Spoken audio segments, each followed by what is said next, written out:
যে কোনো ছুটির দিন সন্ধেবেলা বা বন্ধু বান্ধবের সঙ্গে আড্ডার আসরে ডিমের চপ কিন্তু দারুণ একটা অপশন। নমস্কার বন্ধুরা, আমি অপালার রান্নাঘরে আপনাদের সকলকে স্বাগত জানাই। তাহলে চলুন রেসিপিটা দেখে নিই। এখানে আমি 5টা ডিম সেদ্ধ নিয়ে নিয়েছি। প্রথমে ডিম সেদ্ধগুলোকে একটু নুন আর লঙ্কার গুঁড়ো আমি মাখিয়ে নিচ্ছি ভালোভাবে।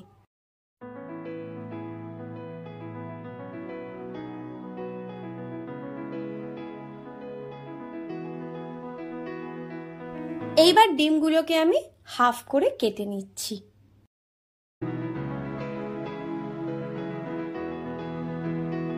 কেটে নেওয়া দিকটাতেও একটু করে নুন আর লঙ্কার গুঁড়োটা আমি মাখিয়ে নিলাম। এখানে আমি 3টে আলু সেদ্ধ করে নিয়েছি।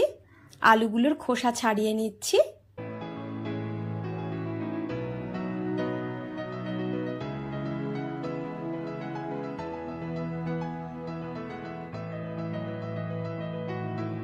এবার একটা ফ্রাইং প্যানে একটুখানি সর্ষের তেল নিয়ে নিচ্ছি। তেলটা গরম করে নিচ্ছি ভালোভাবে। তারপরে তেলটার মধ্যে আগে থেকে কুচিয়ে রাখা পেঁয়াজ আমি দিয়ে দিচ্ছি। এখানে একটা গোটা পেঁয়াজ আমি নিয়েছি মিডিয়াম সাইজের। গ্যাসের ফ্লেমকে মিডিয়ামে রেখে পেঁয়াজটাকে হালকা নেড়েচেড়ে নিয়ে তার মধ্যে কুচিয়ে নেওয়া লঙ্কা দিয়ে দিলাম। ঝালটা আপনারা বুঝে দেবেন। 1 চা চামচ আদা রসুন পেস্ট আমি দিয়ে দিলাম। সবকিছুকে একটু ভালোভাবে নেড়ে নিচ্ছি। দিয়ে দিলাম সামান্য একটু হলুদ গুঁড়ো, লঙ্কা গুঁড়ো, জিরে গুঁড়ো আর ধনে গুঁড়ো। অল্প একটু জল দিয়ে মশলাটাকে কষিয়ে নিচ্ছি। অর্ধেকটা টমেটো এর মধ্যে দিয়ে দিলাম। গ্যাসের ফ্লেমকে লো টু মিডিয়ামে রেখেছি। সামান্য একটু নুন দিয়ে দিলাম যাতে টমেটোটা তাড়াতাড়ি গলে যায়। টমেটোটাকেও একসঙ্গে কষিয়ে নিচ্ছি। এইবার আগে থেকে সেদ্ধ করে রাখা আলুটা এর মধ্যে আমি চটকে দিয়ে দিচ্ছি। আলুর সঙ্গে মশলাটাকে ভালোভাবে মিশিয়ে নিচ্ছি। হয়ে গেল কিন্তু আমার আলুর পুরটা রেডি করা।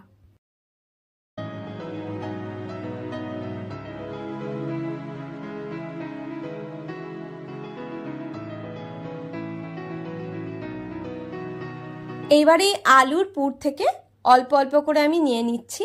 নিয়ে এর সঙ্গে এই হাফ ডিম আমি দিয়ে চপগুলো তৈরি করে নিচ্ছি। এই প্রিপারেশনটাকে হয়তো আপনারা ডেভিলও বলতে পারেন, কিন্তু আমি এটাকে ডিমের চপই বলে থাকি। একইভাবে সবগুলো চপকে আমি রেডি করে নিচ্ছি।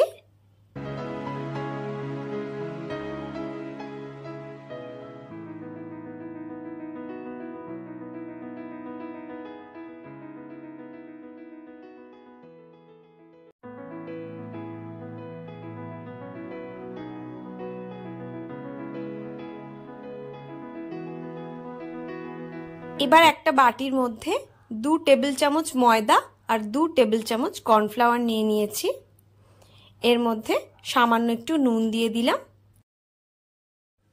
এবার অল্প অল্প করে জল দিয়ে একটা পাতলা ব্যাটার আমি তৈরি করে নিচ্ছি।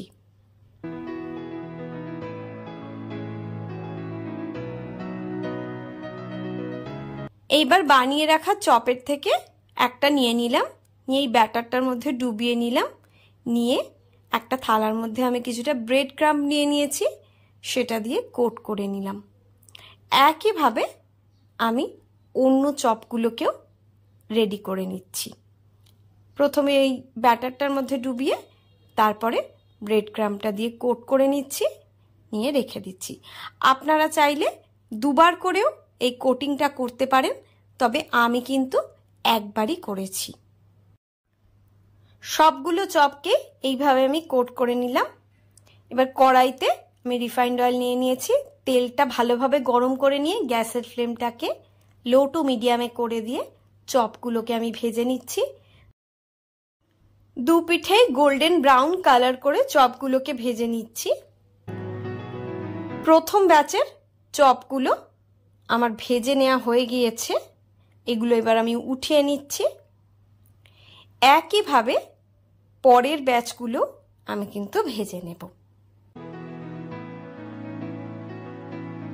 ভিডিওটা সম্পূর্ণ দেখার জন্য অসংখ্য ধন্যবাদ।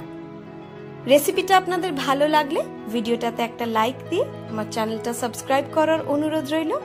সবাই ভালো থাকবেন। আজ এই পর্যন্তই। টাটা।